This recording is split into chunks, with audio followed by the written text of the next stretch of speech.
பிஸ்மில்லாஹிர் ரஹ்மானிர் ரஹீம். வல்லாத்தி யஅதீனல் ஃபாஹிஷத மின் நிசாயிக்கும், உங்கள் பெண்களிலிருந்தும் மானக்கேடான காரியத்தை யார் செய்கிறார்களோ ஃபஸ்தஷ்ஹிது அலைஹின்ன அர்பஅத்தம் மின்கும், அவர்கள் செய்தது உண்மைதான், இவ்வாறு ஒரு செயல் நடந்தது உண்மைதான் என்பதற்கு 4 சாட்சிகளில் நீங்கள் தேடிக்கொள்ளுங்கள். ஏன் ஒரு செயல் உறுதிப்படாமல் தண்டனை கொடுப்பதில் ஈடுபட்டு விடாதீர்கள். 4 சாட்சி பூர்வமாக அவர்கள் செய்தது நிரூபிக்கப்பட்டு விட்டால் அப்புறம் தண்டனை கொடுங்க. ஃபைன் ஷஹிது, அப்படி அந்த 4 பேர்களிடத்தில் நீங்கள் சாட்சியம் கேட்டு அவர்கள் சாட்சி கூறிவிட்டார்களே ஆனால்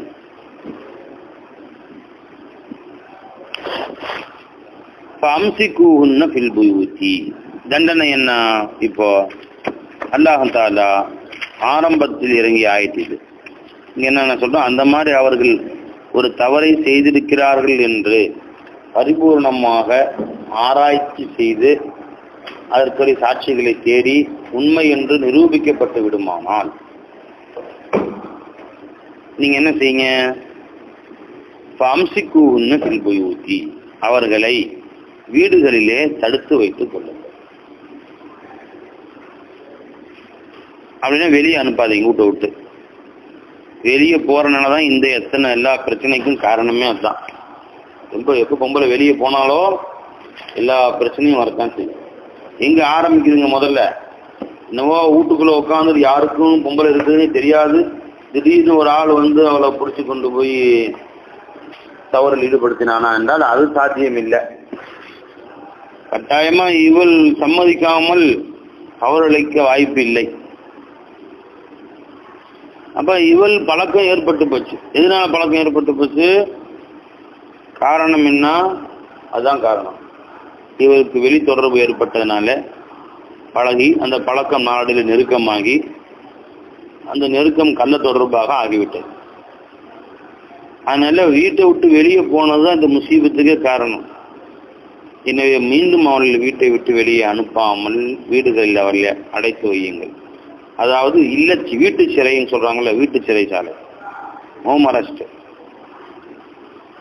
ஜெயிலில் கொண்டு போய் போட வேணாம், வீட்டிலே வைங்க. ஏன்னா பொம்பளையை கொண்டு போய் பொது ஜெயிலில் வைக்கிறது ஆபத்து. அங்க இருக்கவங்க எல்லாம் கெட்டு போயிடணும், அங்க போய் தப்பு நடக்கிற மாதிரி ஆயிடுது கட்சியில். அதனால வீட்டு சிறையில வச்சிருங்க. அவள் வீட்டை விட்டு வெளியேறக்கூடாது, யாரும் அவளை சந்திக்க கூடாது.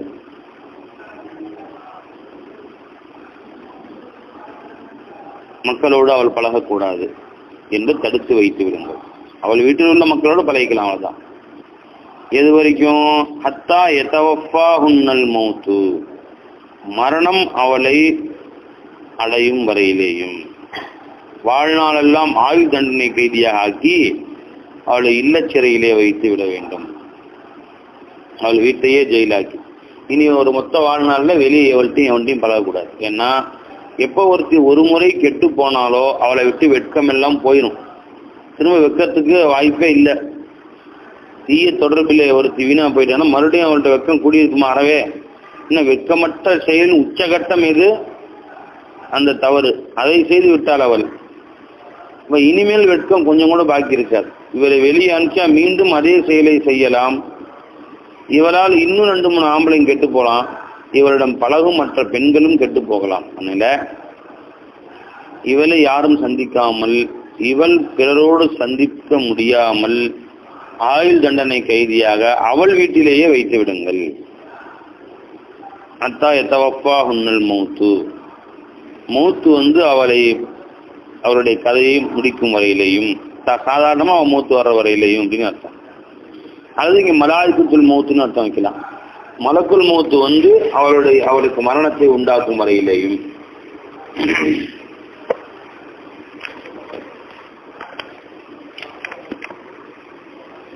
அல்லது யஜஅலுல்லாஹு லஹுன்ன சபீலா, அல்லாஹ்வாக அவர்களுக்கு ஒரு பாதையை காட்டும் வரையிலேயும். அல்லாஹ்வா அவங்களுக்கு ஒரு முடிவு என்ன அல்லது சட்டங்களை சற்று காலத்துக்கு கழித்து அல்லாஹ் தஆலா வேறு சட்டங்களாக மாற்றலாம். அவ்வாறு அல்லாஹ் தஆலாவாக ஒரு சட்டத்தை அவர்களுக்கு கொண்டு வரும் வரையிலேயும் இல்லத்திலேயே வீட்டிலேயே அடைத்து வையுங்கள் என்று அல்லாஹ் தஆலா குறிப்பிட்டான்.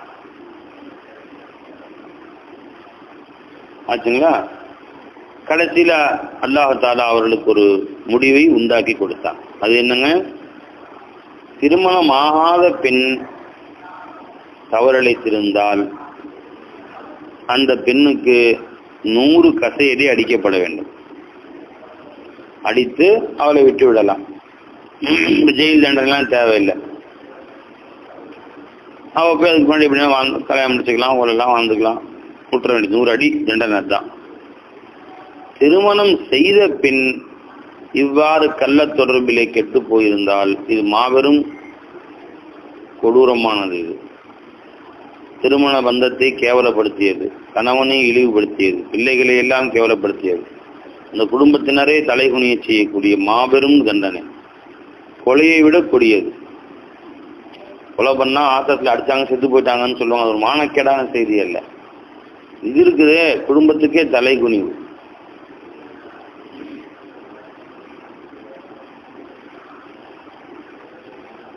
கொலை பஞ்சமா பாதகங்கள்ல ஒன்று, மாபெரும்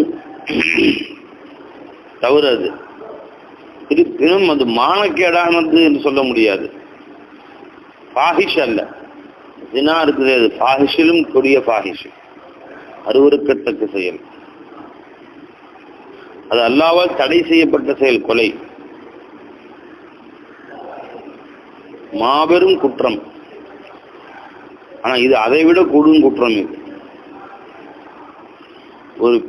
ஒரு பெரும் சமுதாயத்துக்கே ஒரு கேட்டை உண்டாக்கக்கூடியது, சமுதாய வாழ்வுக்கே ஆப்பு வைக்கக்கூடியது, முழு ஒரு ஒற்றுமைக்கே ஊரையே ரெண்டாக்கக்கூடிய ஆற்றல் இருக்கு. அந்த மாதிரியான ஒரு கொடூரமானது. அதனால மார்க்கம் என்ன சொல்லுது? இங்கே அந்த குற்றத்தை செய்தவர்களை கல்லால் அடித்து சாகடித்து விட வேண்டும். கொலைக்கு கூட சில சலுகை இருக்கு. என்னன்னு கேட்டா, ஒருத்தன் கொலை செஞ்சுட்டான், கொலை செய்யப்பட்ட குடும்பத்தார்கள் நான் அவங்களை மன்னிச்சுட்டோம் அப்படின்னாங்க. இவனை பழி வாங்க வேண்டிய அவசியம் இல்லை, ஏதாவது காசு கொடுத்தா போதும். ஆனா விபச்சாரத்தை செஞ்சு போட்டு விபச்சாரம் செய்யப்பட்ட பெண்ணின் குடும்பத்தார்களோ அந்த பெண்ணோ நான் மன்னிச்சுட்டேன் விட்டுருங்க அப்படின்னு சொன்னா கூட இங்க மன்னிப்புக்கே வேலை இல்லை. மன்னித்தால் விட்டு விட வேண்டிய சட்டம் இங்கே இல்லை. அந்த செய்த ஆணை கல்லால் அடித்து கொள்ள வேண்டும். அந்த பெண்ணும் ஆணும் சம்மதித்து ஒரு மனதாக செய்திருந்தால் தவறு, இருவரையும் கொல்ல வேண்டும். அந்த பெண்ணிற்கு பெண் அனுமதி கொடுக்கவில்லை, வலுக்கட்டாயமான முறையிலே இவன் போய் தவறிழைத்திருந்தால் பெண்ணை அடிக்கக்கூடாது, அந்த ஆணை அடித்து சாகடிக்க வேண்டும். கல்லால் அடித்து நடுவில் நிற்க வைத்து சுற்றி எல்லோரும் நின்று கல்லெடுத்து அவன் மண்டையில போட்டு அடித்து கொல்லணும். அப்ப வேறு யாரும் இது போன்ற ஒரு கொடூரமான செயலை செய்ய துணிய மாட்டார்கள். அப்ப இந்த விளக்கம், அப்ப திருமணம் ஆகாதவனாக இருந்தால் 80 அடி கசையடி, கசையடினா சவுக்கு குச்சி, இந்த மாதிரி சவுக்கு குச்சி எடுத்து அவனுடைய முகத்தில் அடிபடாமல், இன்னும் அவனுடைய மறைவிடத்தில் அடிபடாமல், அதெல்லாம் உயிருக்கு ஆபத்தான இடங்கள், அங்க படாம, தலையில படாம, மற்ற கையில காலில் முதுகுல படுற மாதிரி 100 அடி அடிக்கணும். பலாறு குச்சி எடுத்து. இது திருமணம் ஆகாதவனா இருந்தான். திருமணம் ஆனவனுக்கு தண்டனை கல்லால் அடித்து கொல்லப்பட வேண்டும். திருமணம் ஆகாத பெண்ணுக்கு 100 கசையடி, ஆன பெண்ணுக்கு கல்லால் அடித்து கொல்லுவது தண்டனை. இது அல்லாஹ் தஆலா இந்த பாதையை சொல்லிட்டான், இந்த வழி காமிச்சிட்டான். பெருமானா சொன்னாங்க ஸல்லல்லாஹு அலைஹி வஸல்லம், அல்லாஹ் தஆலா அவர்களுக்கு வழியை காண்பித்து விட்டான். எனவே இந்த வழியை என்னிடமிருந்து எடுத்துக்கொள்ளுங்கள். ஹுது அன்னி قد جعل الله لهن سبيلا. அல்லாஹ் அவர்களுக்கு ஒரு நல்ல பாதையை காட்டிவிட்டான். அவர்களுக்கு என்ன வழி என்று அல்லாஹ் காட்டிவிட்டான், இதை எடுத்துக்கொள்ளுங்கள் என்று பெருமானா சொன்னதாக முஸ்லிம் ஷரீஃபில் ஹதீஸ் வருது. அப்ப சட்டம் பின்னாடி மாற்றப்பட்டுருச்சு. இது ஆரம்பத்தில் இருந்த சட்டம் என்னங்க, ஆயுள் தண்டனை கைதியாக அவள் வீட்டிலேயே அடைக்கப்படுவாள் என்பது ஆரம்ப கால சட்டமா இருந்துச்சு. பின்னாடி மாற்றப்பட்டுருச்சு. ஏன்னா அப்படி ஆயுள் தண்டனை கைதியா வைக்கிறது கூட சில நேரங்கள் ஆபத்தா போடும். யார் கண்காணிச்சுட்டே இருக்கிறது? எப்பயாவது திடீர்னு நைட்டு வெளியே வந்துட்டு வந்தா 24 மணி நேரம் யார் அவளை பாதுகாக்கிறது? வல்லதானி எழுத்தியானிஹா மின்கும், உங்களிலே எந்த 2 பேர்கள் அந்த தீய காரியத்தை செய்தார்களோ ஆதுகுமா, அவர்களை நீங்கள் நோவினை செய்யுங்கள், மனம் வருத்தப்படும்படி அவர்களை திட்டுங்கள். ஆதுன்னா திட்டுறது, அடிக்கிறது, இந்த அடியை போடுறது, கேவலப்படுத்துற மாதிரி செருப்பு கல்வி அடிக்கிறது, இந்த மாதிரி அவர்களை நீங்கள் கேவலப்படுத்துங்கள். யார் இந்த மாதிரி இந்த ஜினாவை போன்ற தீய காரியங்களை எந்த 2 செய்தார்களோ பைன் தாபா, அப்படி அவர்கள் தௌபா செய்து விட்டால் அவ்விருவரும் வாசுலஹா, இனி தாங்கள் தவறு செய்ய மாட்டோம் என்று திருந்தி விட்டால் ஃபஅரிது அன்ஹுமா, அவ்விருவரையும் விட்டும் நீங்கள் புறக்கணித்து விடுங்கள். இன்னல்லாஹ கான தவ்வாபர் ரஹீமா, நிச்சயமாக அல்லாஹ் தௌபா ஏற்றுக்கொள்பவனாகவும் ரஹீமன் கருணையாளனாகவும் இருக்கிறான்.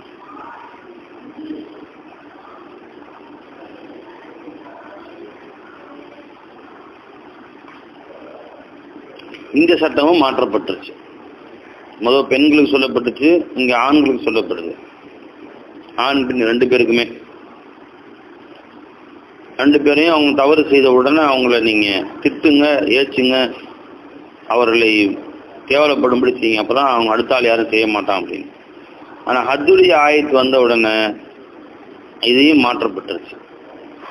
அல்லாஹ் தஆலா திருமணம் ஆகாதவர்களாக கைர முஹ்சின்களாக இருந்தால் 100 கசையடியும், திருமணம் ஆன முஹ்சின்களாக இருந்தால் அவர்களுக்கு கல்லெடுத்து சாகுதல் என்ற ஹுக்குமையும் அல்லாஹ் கொண்டு வந்து விட்டான். அதோட இந்த சட்டம் போயிருச்சு. அதே மாதிரி தாபா வாசலஹா, தௌபா செஞ்சு திருந்தி கொண்டால் விட்டு விடுங்கள் நினைச்சு, அதுவும் கிடையாது. அவங்க தௌபா செஞ்சு அல்லாட்ட பாவம் பண்ணி கேட்டுக்கிட்டாங்க, அவ்வளவுதான். மார்க்க சட்டப்படி அவரை தண்டிச்சுதான் தீரணும்.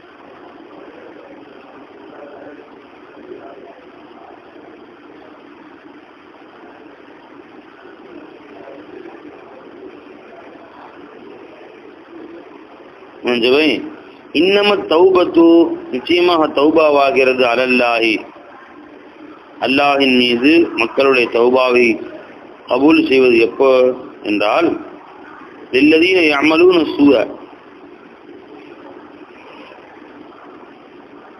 யார் ஒரு தவறான காரியத்தை செய்கிறானோ பிஜஹாலத்தில், அறியாமையினாலே, இது தப்புன்னு தெரியாம ஒரு தப்பான காரியம் செஞ்சுட்டான். சும்மா யதூபூன மின் கரீபின், பின்பு அது எப்ப தவறுன்னு தெரிஞ்சதோ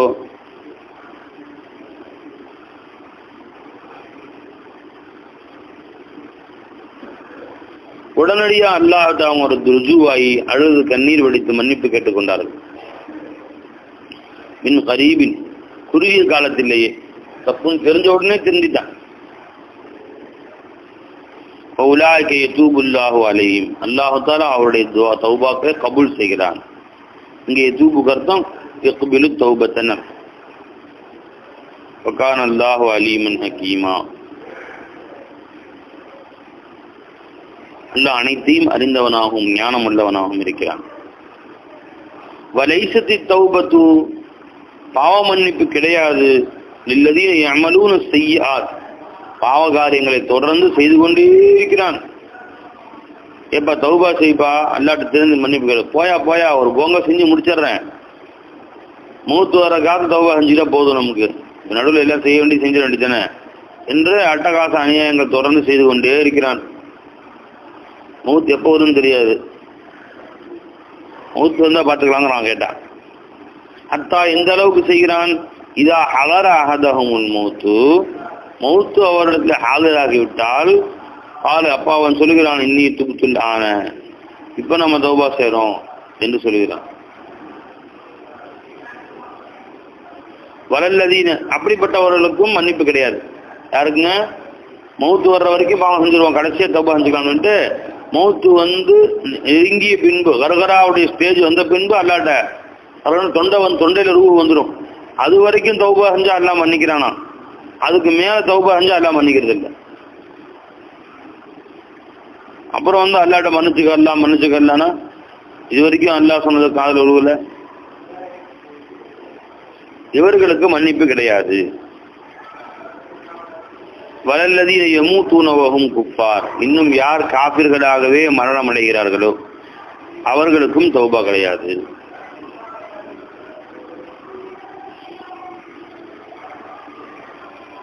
உலாய்க அஅதனா லஹும் அஸாபன் அலீமா, அவர்களுக்கு நாம் கடுமையான வலி தரும் வேதனைகளை சித்தப்படுத்தி வைத்திருக்கிறோம், தயார் செய்து வைத்திருக்கிறோம்.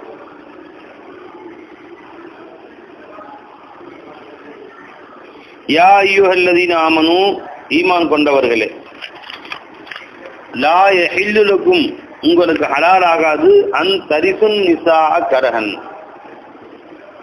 பெண்களை நிர்பந்தப்படுத்தி அவர்களுக்கு நீங்கள் வாரிசாக ஆகுதல்.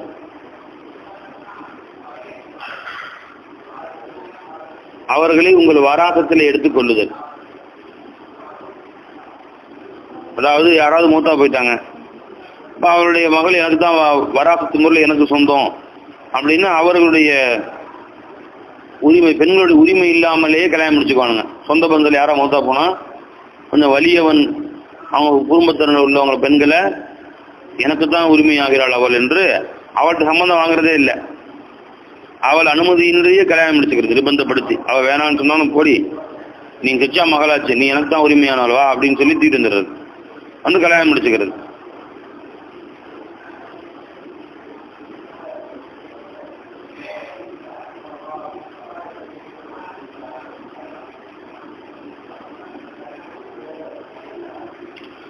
அதே மாதிரி நெருங்கிய உறவினர்கள் என்ன செய்வாங்க, அந்த மாதிரி பெண் கணவர் அந்த மாதிரி ஒரு வாப்பா மூத்தா போயிட்டாருன்னா அவங்க பிள்ளைங்க பெண் பிள்ளைகள் இருந்தால் கொண்டு தான் கல்யாணம் முடிச்சுக்குவாங்க. அது யாருக்காவது கல்யாணம் முடிச்சு வச்சுருவாங்க. அது நீ எனக்கு தான் உரிமையானவள், நான் தான் அவனை கல்யாணம் முடிச்சுக்க போகிறேன், அப்படி நீ வேற யாரையும் கல்யாணம் முடிச்சுக்கிறா இருந்தா அப்படி முடிச்ச மகர் எனக்கு தான் வந்து சேரணும் அப்படியே அதை வாங்கிக்குவாங்க. இவ்வாறு பெண்களிடத்திலே நிர்பந்தப்படுத்தி அவர்களை கொடுமைப்படுத்தக்கூடிய காலம் இருந்தது. இப்போ அல்லாஹ் தடுத்து விட்டான் அதை. அவர்கள் அனுமதியின்றி நீங்கள் அவர்களை திருமணம் செய்ய முடியாது, பலாத்காரமாக அவர்களை நீ வாரிசாக ஆக்கி கொள்ள முடியாது, உங்களுடைய வாரிசுன்னு சொல்ல முடியும் உரிமை இல்லை அவங்க. லா யஹில்லுக்கும் அன் தரிசுன் நிஸா கர்ஹன், நிர்பந்தமாக அந்த பெண்களுக்கு நீங்கள் பெண்களை வாரிசாக்கி கொள்வது செல்லாது.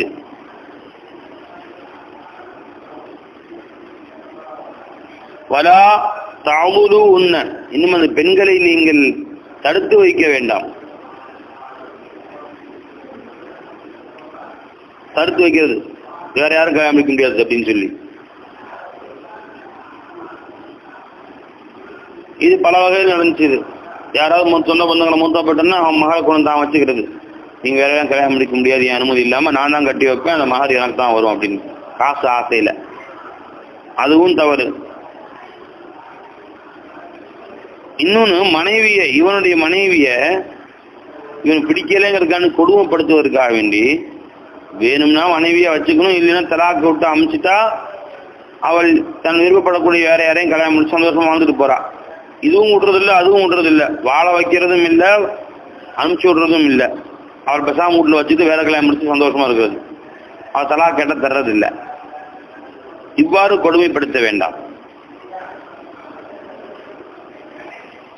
ஏன் ததஹபு பிபஅதி மா ஆதைதுமுஹுன்ன, நீங்கள் அந்த பெண்களுக்கு கொடுத்த மகரிலிருந்தும் ஒரு பகுதியை நீங்கள் எடுத்து செல்வதற்காக வேண்டி. எப்படி உன்னை தலா கூடணும் அப்படின்னு சொன்னா, நான் மகர் கொடுத்தேன்ல 1 லட்சம் ரூபா, அதில் 50,000 காசு விட்டுறேன் என்று சொல்லி அவர்களிடத்தில் காசு வாங்க வேண்டும் என்ற ஆசையில் அவர்களுக்கு ஒரு முடிவில்லாத நிலையில் அவர்களை தொங்க விட்ட மாதிரி வச்சிருது. இல்லா ஏத்தீன் பிஃபாஹிஷத்தின் முபையினா, தெளிவான அருவருக்கத்தக்க செயலை அவர்கள் செய்திருந்தாலே தவிர. அப்ப செய்யலாம் அந்த மாதிரி. அவள் தவறு செய்து விட்டால் தவறுக்கு தண்டிப்பதற்காக வேண்டி அவளை தானும் சேர்க்காமல் மற்றவர்களும் சேர விடாமல் அவளை தடுத்து வைத்திருக்கிறார்.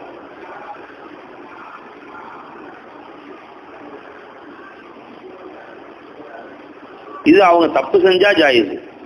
அவர்கள் மேல் எந்த குற்றமும் இல்லாத நிலையில் அவர்களை தண்டிக்கும் முகமாக இவ்வாறு செய்வது ஜாயிஸ் இல்லை.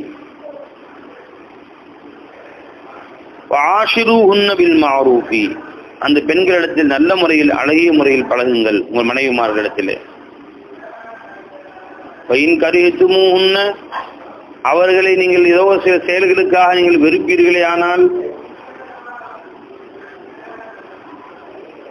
அவங்கள ஒரு செயல் உங்களுக்கு பிடிக்கல பொம்பளைட அப்படின்னு சொன்னா, அசான் தக்ரஹு ஷையன், நீங்கள் ஒரு வஸ்து வெறுக்கக்கூடும் ஒரு வேலை, வயஜஅலல்லாஹு ஃபீஹி கைரன் கதீரா, அதுல உங்களுக்கு அல்லாஹ் எத்தனையோ நன்மைகளை வைத்திருக்கலாம்.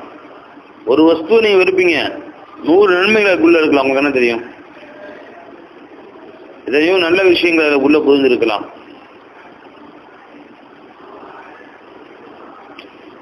அப்படின்னு பார்த்தா நீ குற்றத்தை பார்க்க ஆரம்பிச்சிட்டீங்க. இந்த பெண்ணுக்கு சரியில்லை, இந்த துணியாவில் எந்த பொண்ணையுமே வாழ முடியாது. எந்த பொண்ணோடையும் எல்லாத்திலையும் ஏதோ ஒரு குறைபாடு இதுதான் செய்யும். எந்த குறைபாடும் இல்லாத ஒருத்தையும் கல்யாணம் முடிக்கிறேன்னு கிளம்பினா 100ல் கல்யாணம் முடிக்க முடியுமா? தலைமுடி இல்லை, இந்த பொண்ணு வேணாம். மூக்கு கொஞ்சம் தூக்கிட்டு இருக்கு, இந்த பொண்ணு வேணாம். பல்லு 2 வெளியே இருக்கு, அந்த பொண்ணு வேணாம். இது வெளிரங்க குறைகள் சொல்றோம். அந்த ரங்க குறைகள் சிறு மூஞ்சியா இருக்கிறாங்க, கோபக்காரங்களா இருக்கிறாங்க. இது ஏதோ 1000 குறை மனுஷிட்டு இருக்கலாம். அந்த குறைகள் இருக்கவே தான் சேர்ந்து வாழ்ந்துட்டு இருக்கணும் ஒழிய, குறைகளை பார்த்தால் எந்த பெண்ணோடும் துணி வாழ முடியாது. காசான் தகவு ஷையன், சில வஸ்துக்கள் உலகில் நீங்கள் அதை வெறுக்கலாம். வஜஅலல்லாஹு ஃபீஹி கைரன் கதீரா, அந்த பொருளிலே அல்லாஹ் உங்களுக்கு மிகுந்த கைரை வைத்திருக்கலாம். வைன் அரத்தும் இஸ்திப்தால ஜௌஜின் மகான ஜௌஜின், ஒரு மனைவியுடைய இடத்தில் இன்னொரு மனைவியை வைக்க நீங்கள் ஆசைப்பட்டால், ஒரு மனைவி இருக்கும்போது இன்னொரு மனைவியை திருமணம் செய்ய நீங்கள் ஆசைப்பட்டால்,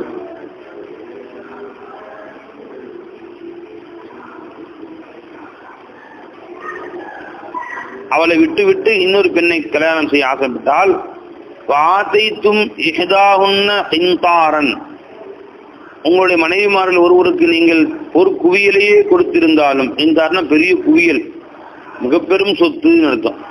மகராகவோ செலவுக்காகவோ அந்த பெண்ணுக்கு கொடுத்திருந்தாலும் கூட, பலா தாக்குதும் இன்னும் செய்யா, அதிலிருந்து அனுபவத்தினையும் எடுத்துக்கொள்ள வேண்டாம். அவங்கள்ட்ட கொடுத்து ஏன் திரும்பி வாங்குற வெக்கமா இல்லையாது, அவங்களே வச்சுக்கிட்டு போயிட வேண்டியதுதான்.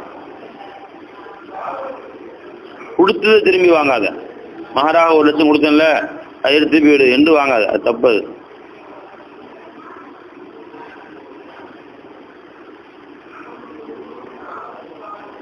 அத்தஅகுதுனஹு புஹ்தானன் வ இஸ்மம் முபீனா, அப்படி நீங்கள் கொடுத்த அந்த சொத்துக்களை திரும்ப வாங்குகின்றீர்களா?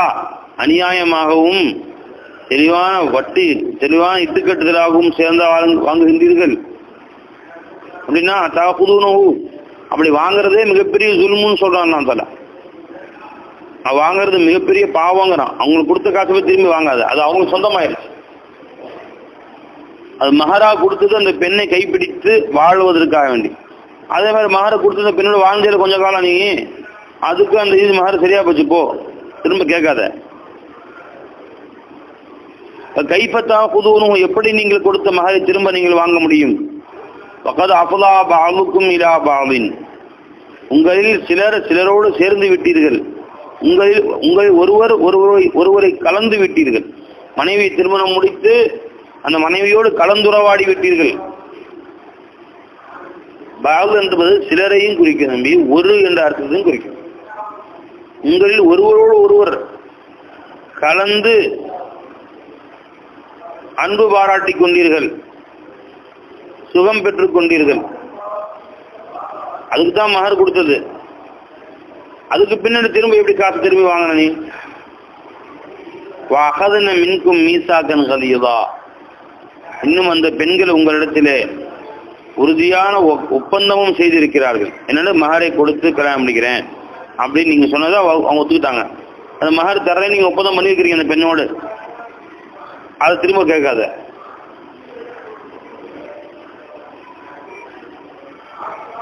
அந்த பெண்கள் எடுத்திருக்கிறார்கள் உங்களிடத்திலே மீசாக்கன் கலீதா, தன் நேரடியா இல்லாட்டி வலி மூலமாக, வழிகாரர் மூலமாக, நிக்காவுடைய சாட்சிகள் மூலமாக நீங்க மகர தர்றேங்கிற ஒப்பந்தம் எடுத்திருக்கிறார்கள். அது மட்டும் இல்ல, அல்லாஹ்வுடைய குர்ஆன் ஹதீஸ் படி வாழ்றேன் அப்படின்னு ஒப்பந்தம் பண்ணிருக்கிறீங்க. நீங்க முதல்ல கலிமா சொல்லி கொடுத்துருக்காங்க. அப்ப குர்ஆன் ஹதீஸுக்கு மாற்றமாக அந்த பெண்ணுக்கு கொடுத்த காசு கேட்காத.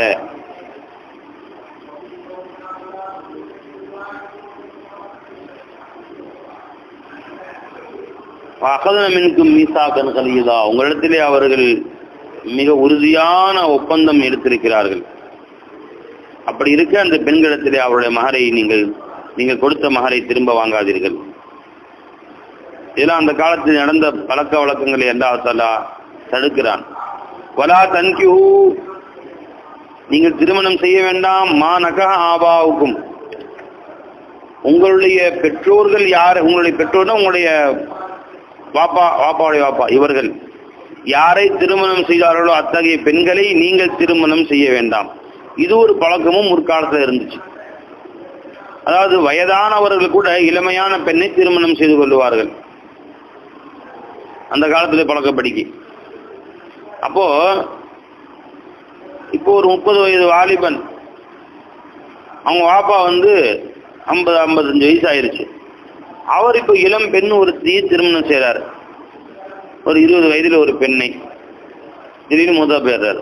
இந்த வாலிபன் சொல்லுவான், எங்க அப்பாவுக்கு மனைவியாக இருந்தவள், இவனுக்கு அம்மா வச்சல, 2ஆம் தரத்து அம்மா வச்சல.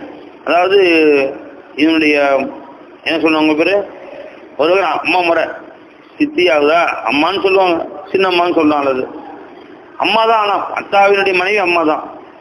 அந்த காலத்துல ஜாஹிலியோட பழக்கம் இருந்துச்சு. அப்படி ஒருத்தர் மூத்தா போய் அவங்க பசங்க இருந்தாங்கன்னா, மனைவி இளம் மனைவியா இருந்தா அந்த மனைவி வாரிசு படிக்கு அவனுடைய மகனுக்கு வந்துடும்.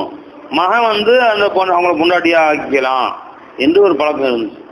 இது ரொம்ப கெட்ட பழக்கம். பாப்பாவுடைய மனைவி நீ உன் மனைவி ஆக்கி கொள்ளவே வேண்டாம்தான் தல. ஒரு காலம் மற்ற மாப்பாத செயலை செய்யாதீர்கள். வலா தன்கிஹு மானகா ஆபாவுக்கும், உங்கள் பெற்றோர்கள் உங்களுடைய வாப்பாமார்கள் திருமணம் செய்தார், வாப்பாவுடைய வாப்பா இருந்தாலும் சரிதான், ஜத்து அவர் திருமணம் செய்தவராக இருந்தாலும் சரிதான், அவர்களை நீங்கள் திருமணம் செய்தார்கள் மினன் நிசாய், பெண்களிலிருந்தும் அவர்கள் யாரை கல்யாணம் முடித்தாங்களோ அவங்களை நீங்கள் கல்யாணம் முடிக்க வேண்டாம். இல்லாமா கல் சலப், இதுக்கு முன்பு போனதை தவிர, இதுக்கு முன்னாடி இந்த மாதிரி நடந்து போயிருச்சு, வருத்தப்படுறீங்க நீங்க, அதை விட்டுருங்க, போனது போட்டோம், இனிமேல் அவ்வாறு செய்யாதீர்கள். இன்னுக்கான பாஹிஷத்தம் மக்தம் வஸாஅ சபீலா, அவ்வாறு திருமணம் செய்வது ரொம்ப கேவலமானதாகவும் மக்தன் அல்லாஹ்வுடைய கோபத்துக்கு ஆளாகக்கூடியதாகவும் இருக்கிறது.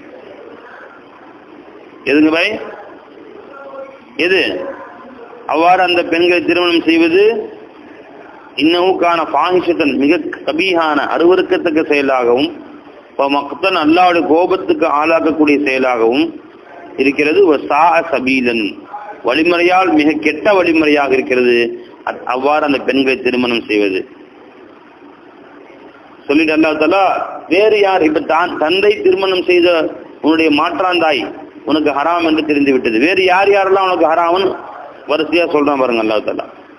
ஹுர்ரிமத் அலைக்கும், உங்களுக்கு ஹராமாக்கப்பட்டிருக்கிறது, உம்மஹாத்துக்கும், உங்கள் தாய்மார்கள், தாயுடைய தாய் யாரான எத்தனை வழியில் போனாலும் சரி, உன்னுடைய மூலம் இவர்களை திருமணம் செய்வது உனக்கு ஹராம், ஜாயிஸ் இல்லை. பனாத்துக்கும், இன்னும் உங்களுடைய பெண் பிள்ளைகள், அதே மாதிரி அவங்க பிள்ளைங்க, உங்க பையன் பேரன் பேத்தின்னு பேத்தியா, தந்தை வழி, இது மகன் வழி பேத்தி மகள் வழி பேத்தி யாரா இருந்தாலும் சரி, உனக்கு கீழ் உள்ளவர்கள், அவங்க அசல், இவங்க ஃபரா, அவங்க மூலங்கள், இவங்க உன்னுடைய பிரிவுகள், இவங்க எல்லாரையும் திருமணம் செய்வதும் ஹராமாக்கப்பட்டிருக்கிறது. பனாத்துக்கும் உங்களுடைய பிள்ளைகள், அஹவாத்துக்கும் உங்கள் சகோதரிகள், அது எப்படிப்பட்ட சகோதரியா இருந்தாலும் சரி, தாய் தந்தை வழியா இருந்தாலும் சரி, அது தந்தை வழியா இருந்தாலும் சரி, தாய் வழியில மட்டும் சகோதரியா இருந்தாலும் சரி, எந்த வழியில சகோதரியா இருந்தாலும் அவன் திருமணம் செய்யக்கூடாது. அம்மாத்துக்கும், இன்னும் உங்களுடைய பெற்றோர்கள், உங்களுடைய வாப்பாமாருடைய தங்கச்சிங்க, அம்மாத்தனை யாருங்க, மாமி, அத்தாவுடைய அக்கா தங்கச்சிக்கு பேர் என்ன, புப்பி பூப்பி அல்லது மாமி எப்படின்னு சொல்லுவாங்க. உங்களுடைய வாப்பாவின் தங்கச்சி இவர்களை திருமணம் செய்ய முடியாது. ஹாலாத்துக்கும் அம்மாவின் தங்கச்சி சின்னம்மான்னு சொல்லுவாங்க. பனாத்துல் அகி உன் சகோதரர்களின் பெண் பிள்ளைகளை திருமணம் செய்ய முடியாது. சகோதர சகோதரிகள். பனாத்துல் உக்தி சகோதரியின் பெண் பிள்ளை. உம்மஹாத்துக்கும் உள்ளாத்தி அரபு அணக்கும் உங்களுக்கு பால் ஊட்டினார்களே அத்தகைய தாய்மார்கள், பால்குடி தாய்மார்கள், இவர்களையும் திருமணம் செய்ய முடியாது. அகவாத்துக்கும் மினர்லாம் ஆட்சி நீங்க யார்கிட்ட பால் குடிச்சீங்களோ அவங்க தான் அவங்க பால்குடி தாயாராங்க. பால்குடி சகோதரிகள், அதாவது ஒரு அம்மாட்ட நீங்க போய் பால் குடிச்சீங்க, உங்க சின்ன வயசுல வேற ஒருத்தங்க பால் குடிக்க வந்து கொடுத்துருந்தாங்க, உங்க அம்மா எல்லாம் வேற ஒரு அம்மாட்ட பக்கத்துக்காரங்க பால் குடிக்க விட்டுருந்தாங்க. அவங்கள்ட்ட இன்னொரு பொம்பளை பிள்ளையும் பால் கொடுத்துச்சு. ஒன்று உனக்கு பால் கொடுத்த தாயுடைய சொந்த மகளா இருக்கலாம், அல்லது அவர்கள் இன்னொருத்தையும் பிள்ளைய வாங்கினாங்க பால் கொடுக்கறதுக்கு, அது மூணாவது வீடு. அப்ப அவங்களும் சகோதரியா போயிடுறாங்க பால் குடிச்ச உறவுல. திருமணம் முடிக்க ஜாயிஸ் இல்லை. அகவாத்துக்கும் மினர்ரதால் பால் குடி உறவில் உங்கள் சகோதரிகள். உம்மஹாத்து நிசாயிக்கும் உங்களுடைய மனைவியின் தாய்மார்கள், உங்களுக்கு மாமியா, இவர்களை திருமணம் செய்ய முடியாது.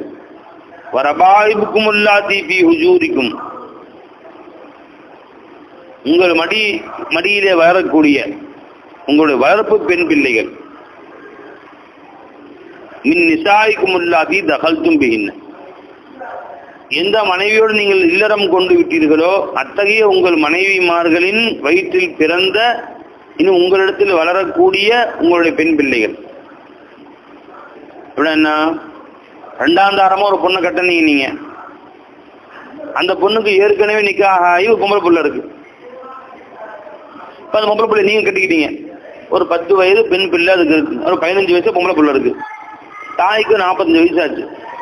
நீங்க ரெண்டாம் தாரமா அந்த பிள்ளைய கட்டுறீங்க, 45 வயசு பொம்பளை பிள்ளைய, அம்மாவை கட்டும் போது அந்த பொம்பளை பிள்ளை 15 வயசுல நல்ல அழகா பார்த்துட்டு அந்த பொம்பளை பிள்ளையை கட்டிக்கணும் ஆசை வந்துச்சு. அப்படின்னா அந்த அந்த பெண்ணுடைய தாயாகிய இப்ப உங்க திருமணம் முடித்த அந்த மனைவியை நீங்கள் கையில் தொடாதிருக்கும் காலமெல்லாம், திருமணம் முடித்திருந்தாலும் அவளை தலாக் விட்டு விட்டு அவளுடைய மகளை அவங்க கட்டித்தரேன்னு சொல்றாங்க அப்படின்னா கட்டிக்கலாம், கல்யாணம் முடிச்சுக்கலாம். ஆனால் அந்த சிறுமியின் தாயை நீங்கள் திருமணம் முடித்து தொட்டு விட்டீர்களே ஆனால், சேர்ந்து விட்டீர்களே ஆனால், இப்பொழுது அவருடைய மகளை திருமணம் செய்ய முடியாது.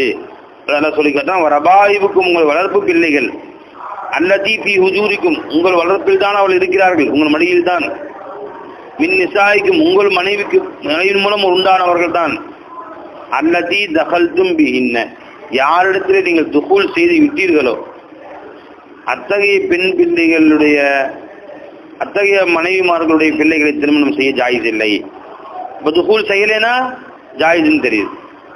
பயில்லம் தக்கூனு தகல்தும் பிஹின்ன துகூல் செய்திருக்கவில்லை என்றால் ஃபலா ஜுனாஹா அலைக்கும் உங்கள் மீது தவறு இல்லை அவளை திருமணம் செய்வது. வஹலாயிலு அபுனாயிக்கும் உள்ளதீன மின் அஸ்லாபிக்கும் உங்களுடைய சொந்த சுல்பிலே இருந்து பிறந்த உங்களுடைய மகன்களின் மனைவிமார்கள், உங்க மருமகளை நீங்கள் திருமணம் செய்ய முடியாது. இதுவும் ஜாயிஸ் இல்லை. வான் தஜ்மஉ பைனல் உக்தைனி இரண்டு சகோதரிகளுக்கு மத்தியில் ஒன்று சேர்த்து திருமணம் செய்து ஜாயிஸ். அக்கா தங்கச்சி 2 பேரை ஒன்னா கட்டிக்க முடியாது.